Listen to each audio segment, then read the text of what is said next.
కారం శివాజీ గారు, రిజర్వేషన్ల వర్గీకరణ వలన మీకు వచ్చే నష్టం ఏంటి అసలు? సార్ ఒక్కసారి మీరు అర్థం చేసుకోవాలి, ఇదే వర్గీకరణ ఒక మిగతా నార్త్ స్టేట్లు కూడా చేయడం జరిగింది ఈ విధంగా మాకన్నా ముందే. కానీ దీంట్లో ఎక్కడ అన్యాయం జరుగుతుంది ఏంటని పూర్తిగా సుప్రీంకోర్టు జడ్జిల బెంచ్ కూడా ఆ రోజున పూర్తిగా విచారణ చేసిన తర్వాత మాదిగలు పూర్తిగా స్వయం ఉపాధికి అలవాటు పడుతున్నారు, కానీ పిల్లల్ని స్కూల్కి పంపించి చదివించుకోకుండా చదువు దూరం చేస్తున్నారు. దానివల్ల అందులో అవగాహన తక్కువ ఉంటుంది. కానీ చాలా మంది నాయకులు కూడా ఈ రోజున ఐఏఎస్ ఆఫీసర్లు అయ్యారు, మాదిగల్లో కూడా ఐఏఎస్ అయ్యారు, ఐఆర్టీఎస్ అయ్యారు, ఐపీఎస్ అయ్యారు, చాలా మంది అయ్యారు.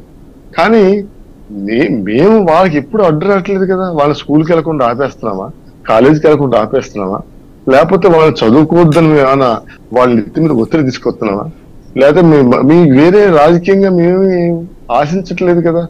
ఏదైతే రాజ్యాంగ పరంగా వచ్చిన రిజర్వేషన్లు ఉన్నాయో ఆ రిజర్వేషన్లు అనుభవించుకుంటూ మేము కష్టపడి పూలు నాలో చేసుకుని, మాకు చేతివృత్తి లేదు, మేము రోజు కూలి పని పోవాలి, పొలం పని పోవాలి, పొద్దున్న లేస్తే రెక్కాడితే కానీ దొక్కడదు. అటువంటి జాతి మాది. అంతే తప్పించి మేమేమి మాదిల కన్నా ఎక్కువ బాగుపడిపోయి ఎక్కువ చేసింది ఏమీ లేదు కదా.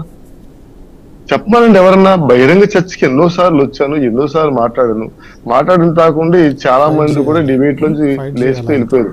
ఇతను వితండవాదం చేస్తున్నాడు. వితండవాదం నేను చేస్తాను. ఏదో లెక్కలు తీసుకొచ్చి మా మాదిగ జనాభా ఎంత, మా అలలు తక్కువ, మాదిగ ఎక్కువ అని చూపిస్తే అది కరెక్ట్ కాదు. ఎందుకంటే విద్యాభ్యాసాలు నేర్పించి వాళ్ళని ముందుకు నడిపించి వస్తున్న బాధ్యత మాదిగ నాయకునికి ఉంది. ఎక్కడ వద్దంటున్నావు? మేము స్కూల్కి రావద్దని అడుగుకుంటున్నావా, కాలేజీ రావద్దని అడుగుకుంటున్నావా, లేకపోతే ఏపీపీఎస్సీ ఇచ్చిన నోటిఫికేషన్ లో వాళ్ళని అప్లికేషన్ పెట్టొద్దని చెప్తున్నామా, లేకపోతే ఉద్యోగాలకు ఇచ్చిన నోటిఫికేషన్ వాళ్ళని పెట్టొద్దని ఆపుతున్నావా? ఇది ఎక్కడ అన్యాయం అండి? మా మీదకి ఎంచే వాళ్ళు చేయవలసిన పోరాటం ప్రభుత్వం మీద. వాళ్ళకి ఏదైనా అన్యాయం జరగదు. శివాజీ గారు, 59 కులాలు, దళితుల్లో 59 కులాలు ఉన్నాయి. 59 కులాల్లో కేవలం 2 కులాలకు మాత్రమే రిజర్వేషన్ ఫలాలు అందుతున్నాయి. మిగతా 57 కులాల పరిస్థితి ఏంటి? ఆ విషయానికి వచ్చిన తర్వాత ఇంకొక విషయం ఏంటంటే, ఇంకొక ప్రశ్న ఏంటంటే, ఈ రెండు కులాల్లోనే తెలంగాణలో 55 లక్షల మంది దళితులు ఉంటే దాంట్లో 35 లక్షల మంది మాదిగలు ఉన్నారు. మాలలు వచ్చేసి మిగతా 14 లక్షల మంది ఉన్నారు. అట్లాగే ఆంధ్రప్రదేశ్లో తీసుకున్నప్పుడు 88 లక్షల మంది దళితులు ఉంటే దాంట్లో 44 లక్షల మంది మాలలు ఉన్నారు. మిగతా 30 లక్షల మంది, దాదాపు 35 లక్షల మంది మాదిగలు ఉన్నారు. మరి ఇక్కడ ఫలాలు అందాల్సినటువంటి ఫలాలు జనాభా ప్రాతిపదికన ఆర్థిక, సామాజిక, రాజకీయ పరంగా జరగాల్సినటువంటి మరి ప్రాతిపదిక జరగకుండా కేవలం ఒక కులాలను దృష్టిలో పెట్టుకొని ఈ రిజర్వేషన్లు ఇవ్వడం అనేది ఎంతవరకు సమంజసం అనుకుంటున్నారు?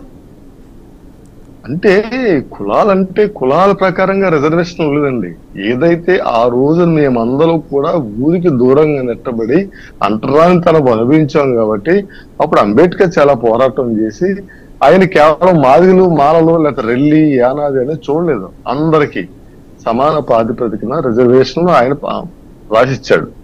దాని ప్రకారం ఏంటంటే విద్యార్థులందరినీ అంటే పిల్లలందరినీ కూడా బడికి పంపించి చదివించే విధంగా మనం చేయాలి. కానీ నేను ఎస్ఎస్టీ కమిషన్ చైర్మన్ గా చేశాను, 2 టర్మ్స్ చేశాను. నేను చాలా చోటకి వెళ్ళినప్పుడు కూడా మాదిగలు వాళ్ళ నాన్నగారు చెప్పులు కుడుతుంటే పిల్లడు కూడా కూర్చోబెట్టుకుని చెప్పులు కుట్టిపించేవాడు.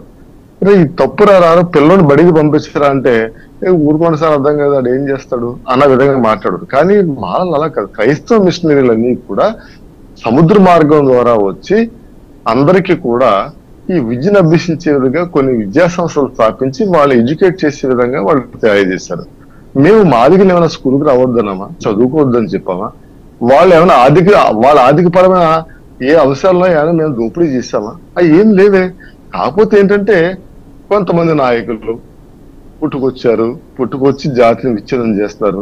అంబేద్కర్ తెలియదా ఆ రోజున రాజ్యాంగ రాసినప్పుడు ఎవరు ఏ కులాలు ఎక్కడున్నారో? అసలు అంబేద్కర్ లేకపోతే ఈ రాజ్యాంగం ఎక్కడ వచ్చేది? మీకు హక్కులు ఎక్కడ వచ్చాయి? ఎవరిచ్చారు? బాబు జగజ్జన్ రావు ఇచ్చాడా, లేకపోతే ఇంకో నాయకుడు ఇచ్చాడా? చెప్పండి. మీకు ఆయన ఏమన్నా స్వార్థంతో కూడి మాలలకే ఇవ్వండి, మాదిగలకి ఇవ్వద్దని రాశాడా? అదేం చేయలేదే. he was rightly written that constitution equality for everybody.